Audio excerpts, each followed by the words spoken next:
let's move on and talk about Biden's last stand. No, not Biden's last stand. Well, actually, it could be Biden's last stand or Bernie's last stand. But statistically, we have no idea. Because both of these guys are not walking on eggshells, but on pins and needles.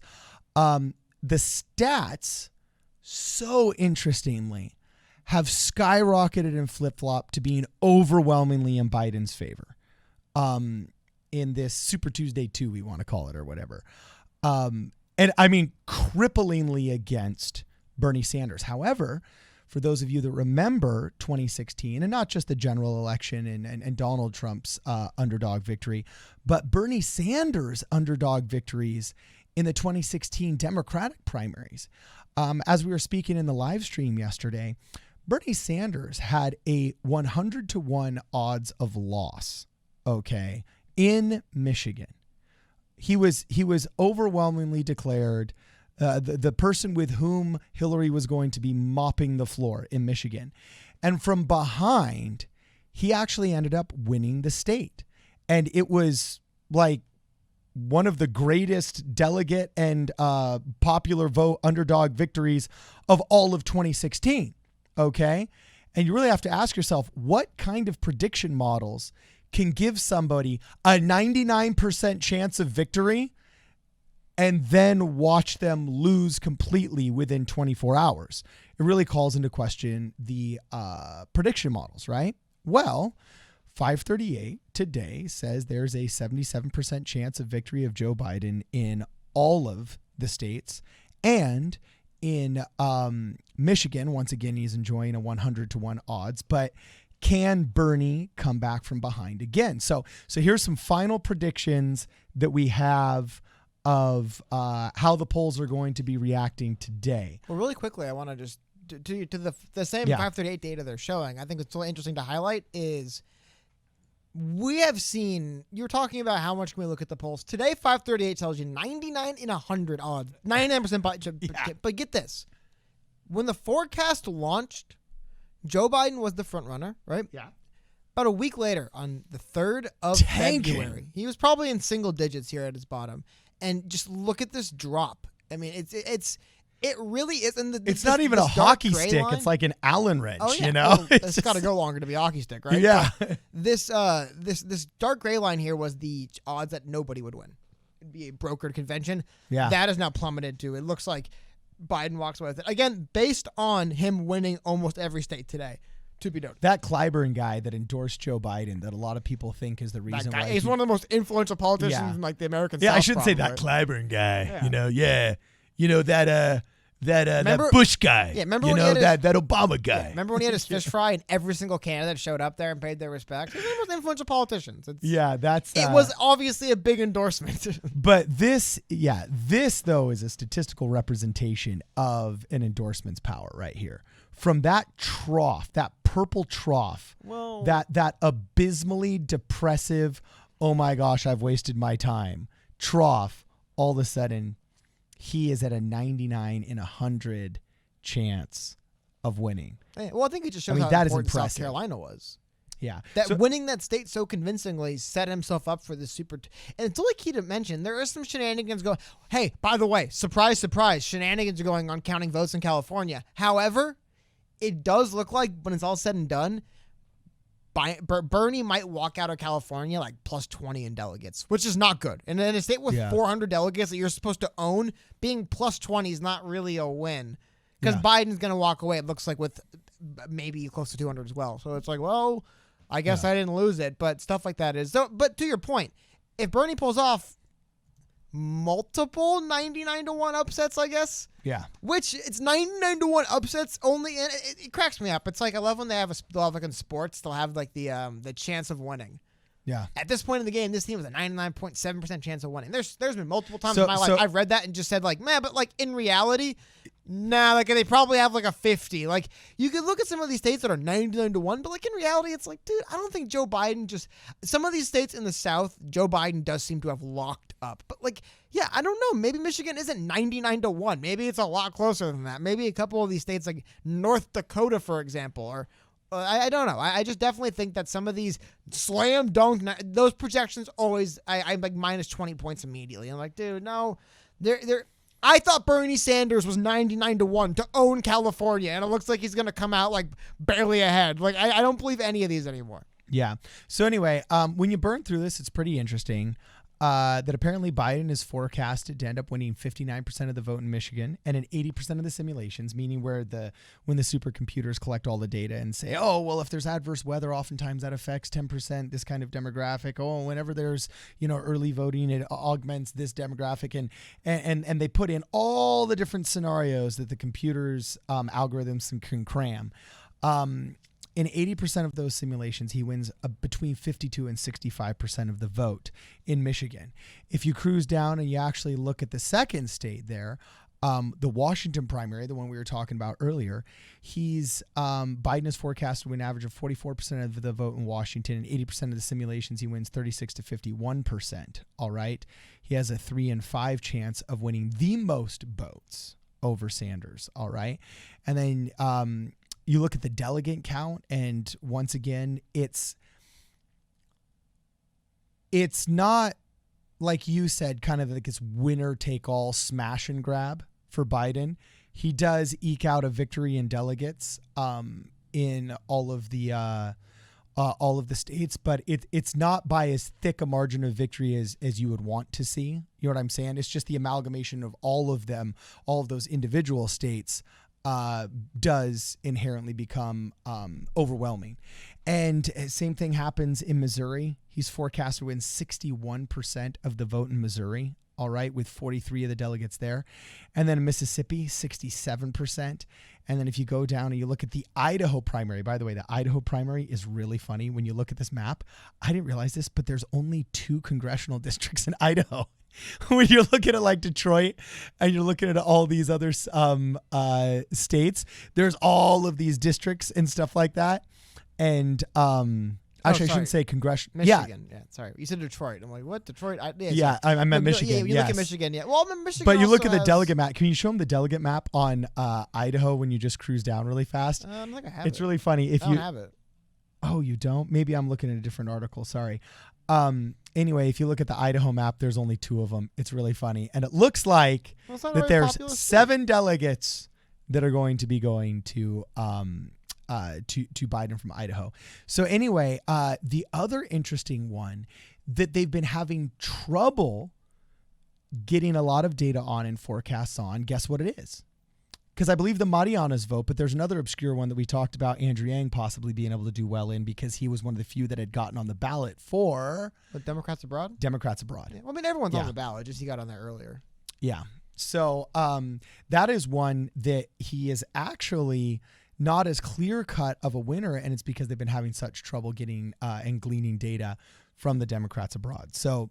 Okay, but I want to highlight a few other things because those are the ones I'm watching is Michigan and Democrats abroad. Because we can just read study after study after study after study after study after poll after poll. Like I said, to me, they're cute, I guess. But this is something I saw that's going on, and because as you mentioned, the numbers look really good for Biden. I can definitely tell you the heat is also on Biden right now. And I think part of it could be because the numbers do look good for him, and people who don't support Joe Biden are really, really, really coming after him, right? But we see former presidential candidate Jill Stein and Hillary Clinton's favorite Russian asset, Jill Stein, went on a bit of a Twitter campaign today, combined with many people, to trend Biden's cognitive decline. Multiple videos, multiple tweets, one by one by one. Now, I do want to mention a couple other things, and they actually a couple of videos. Here's actually a really good one. I'll see if I can run it. I literally can't play the video in its entirety without risk of there's profanity in it. But play for a second. This is Joe Biden today on the campaign trail. Does this look like a guy who feels like he's got a 99 in a 100 chance of winning?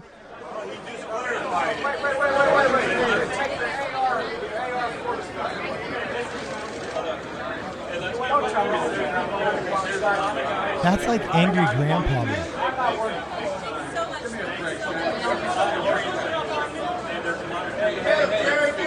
Now, this is a thing for Biden that all of the clip here you guys can watch. It's tough to hear what he's saying. But this has been a thing for Biden, basically fighting with voters on the campaign trail. He's been doing it for a while. But it is interesting because there is that you brought up, like it looks like by all the numbers, he is the number one gonna win. Now I do want to highlight going back to the Jill Stein phenomenon. And the reason why I'm just showing you guys random tweets, I don't like to just show you guys random journalist tweets on the internet. But I'm trying to show you is there is the heat, like people feel the pressure. If you support Joe Biden, you definitely are seeing all of these attacks against his mental state that you're definitely desperately trying to have some answer to because they keep coming from everywhere. One. And then two, if you support Bernie Sanders, you look at the numbers and you see that, oh my God, today's very important for Bernie. He can't just lose to Biden today. And we're seeing what it looks like. Joe Scarborough saying that, again, accusing Jill Stein of being a Russian asset for accusing Joe Biden of having cognitive problems is pretty funny to me, I have to admit. Like, really? Is that it? Is that the only one you have, Russian asset? Yeah. There's nothing else. But again, there was that first video, and then there was also, I want to show you guys this video as well. This was, I believe, Green New Deal protesters, so I don't think they were directly affiliated with any specific campaign. They obviously were not pro Bernie Sanders, not pro Joe Biden, instead of a Joe Biden rally, but we had a bunch of people show up and disrupt the event there, protesting it, like a couple days or a day, I think this was last night, so the day before the vote. And we're actually seeing, I believe at one point they mentioned that Simone Sanders, who's one of the big Joe Biden surrogates, actually gets knocked down, I think, at the end of the video. And you'll see her right after she gets knocked down. She gets back up and addresses the crowd. Again, it definitely looks like things are reaching the end. It feels like we're getting to the end of this election. This is always what happens. Everyone starts tightening up. People start really coming out. You're seeing protesting more often. It's been going on, by the way, though, the whole time. I'm not going to pretend like everything was civil and calm. And no, there was none of this. Joe Biden hasn't always been fighting with people on the campaign trail, even though he has, for some reason. That's the weirdest one to me, I have to say. Joe Biden's near insistence on jockeying and arguing with anybody who says something on the campaign trail he doesn't really like. I liked when he called the guy fat, not necessarily because I think it's good to call people fat, but it was a really weird, bizarre, testy. I will say one thing. Joe Biden definitely looks like he's being himself out there, huh? Doesn't seem like he's playing a role. But it just is super bizarre because we just went through every reason why Joe Biden, he should be loving life right now. Oh my God, I'm about to walk away with Super Tuesday 2. I'm about to be the nominee for the president. Instead, he's out there arguing with people, fighting with people. Well, also having dementia and your mind slowing down. Look, my grandparents both had this, and they lived with us for 2 or 3 years before they died. Like our family has taken care of these kind of, now they call it memory illness or things like that. You know what I'm saying? And it's very stressful and fearful for the person that's going through it, because all of a sudden they're in a situation, they've forgotten why they're even there. And then they're trying to reassess why they're here. And it's noisy. And that blank stare that he gives people in between these moments before he decides to say something that's overly aggressive looks exactly like my grandfather when we were sitting in line for his 87th birthday, at this buffet, and then he's already forgotten where he is, and then he's looking at somebody that he vaguely remembers as actually, a cousin second removed, and then he's like, I'm supposed to be with her, and he's pointing at my grandmother. You know what I'm saying? It's I'm not a doctor, so I can't diagnose this. And they passed a law, I think in the 1800s, it's actually illegal to diagnose a presidential candidate with mental conditions without actually treating them. Yeah, no, if you are a practitioner. Exactly. You know what I'm saying? You're not a practitioner? No, I'm not a practitioner, actually, but I have lived with grandparents that have dementia. And yes, there is an early onset in which the person is totally highly functional and things like that. But I would be easily sold, having lived through this with multiple grandparents. Okay. I would be easily sold based on many of these clips that I've seen of Joe Biden.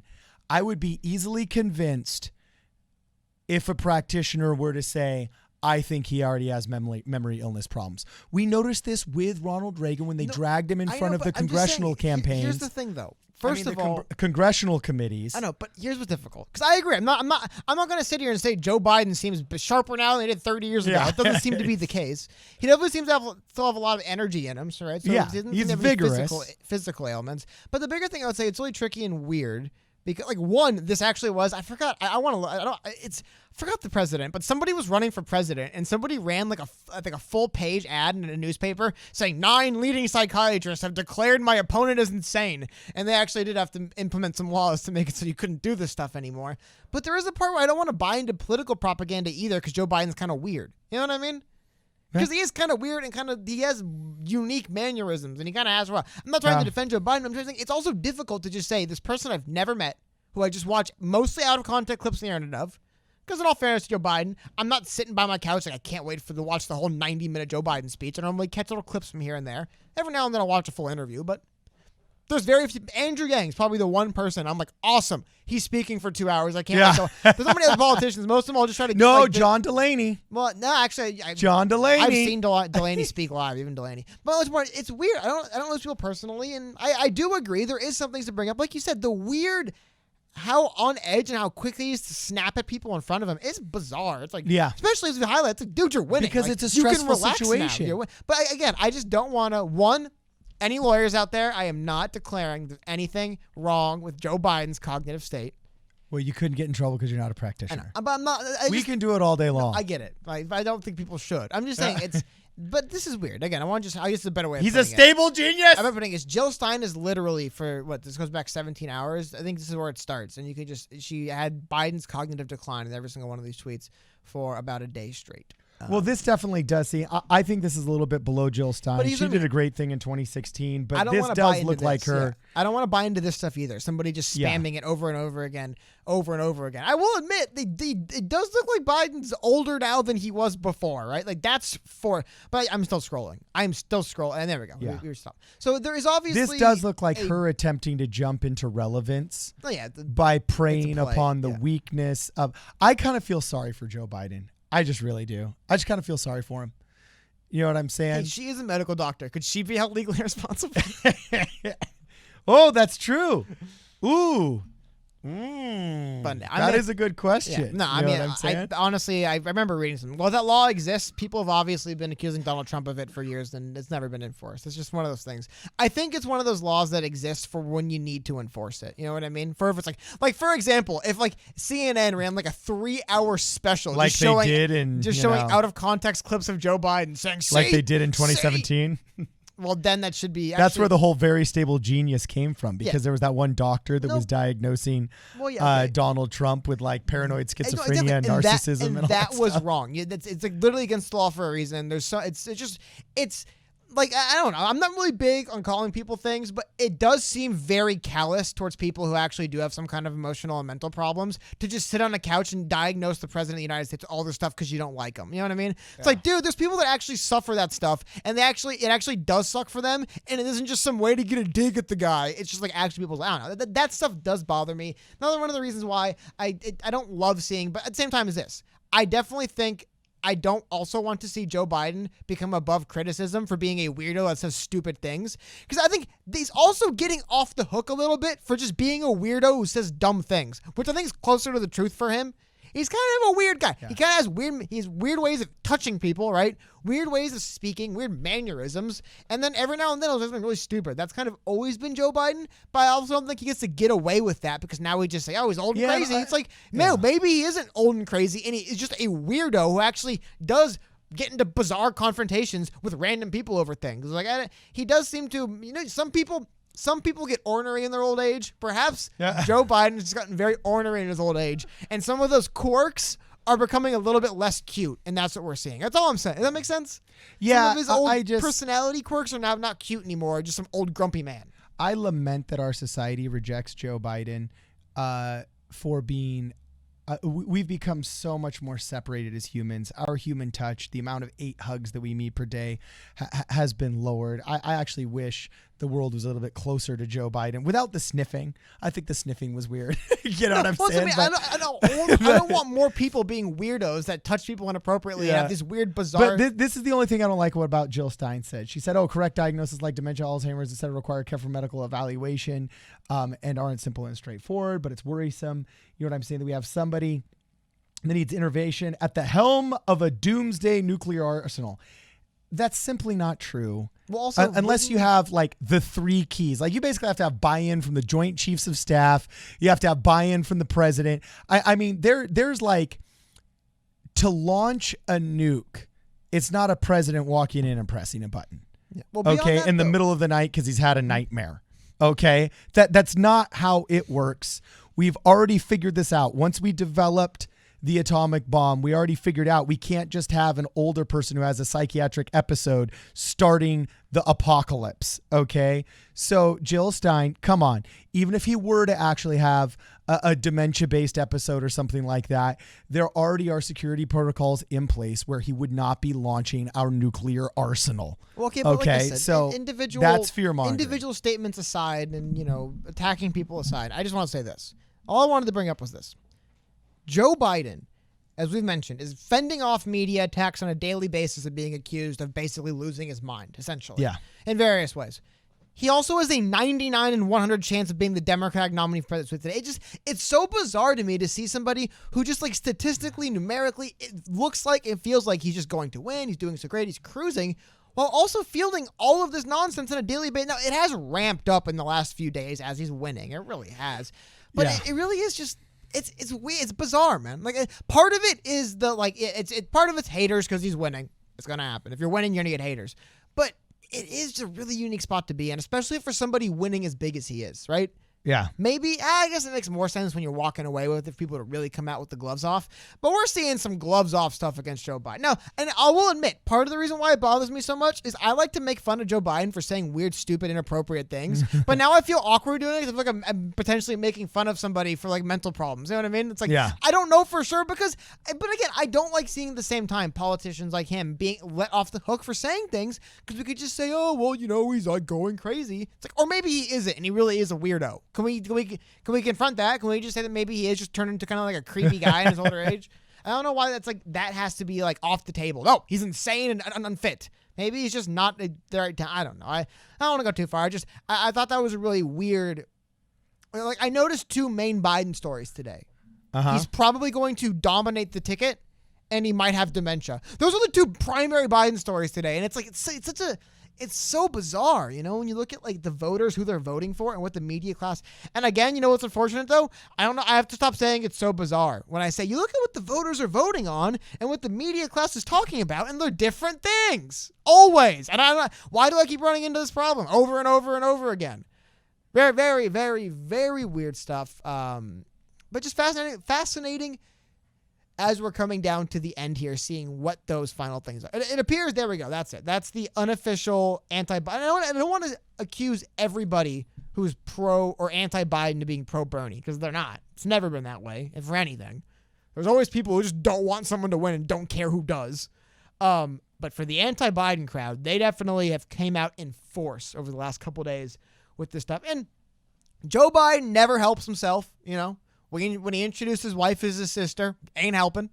Especially, it's like, you've won Super Tuesday, Joe. It's a huge they day. switched on me. Yeah. I haven't seen him switch in like 5 minutes. That ain't helping, man. Doing stuff like that, getting into these arguments with people, it ain't helping, Because, for reasons like you said, it does seem like somebody who's randomly snapping on people in public. I don't have the video pulled up, but there was the woman who said something about climate change, and he grabbed her. He didn't grab her, but he was like, look, you don't teach me nothing. And it's like, dude, what's going on with you? When he called that guy fat, challenged him to push-up contest, it's weird stuff. I don't know where I'm going with this. I'm rambling again, but let's just talk about. It's confusing to me to see this is the state. He will probably win, but there is a large contingent of people convinced he is definitely crazy. Yeah. And that's just where we are. So make sure you check us out there. We're also on Instagram and Facebook. This is Problem Solver Politics. We'll see you guys in the next video.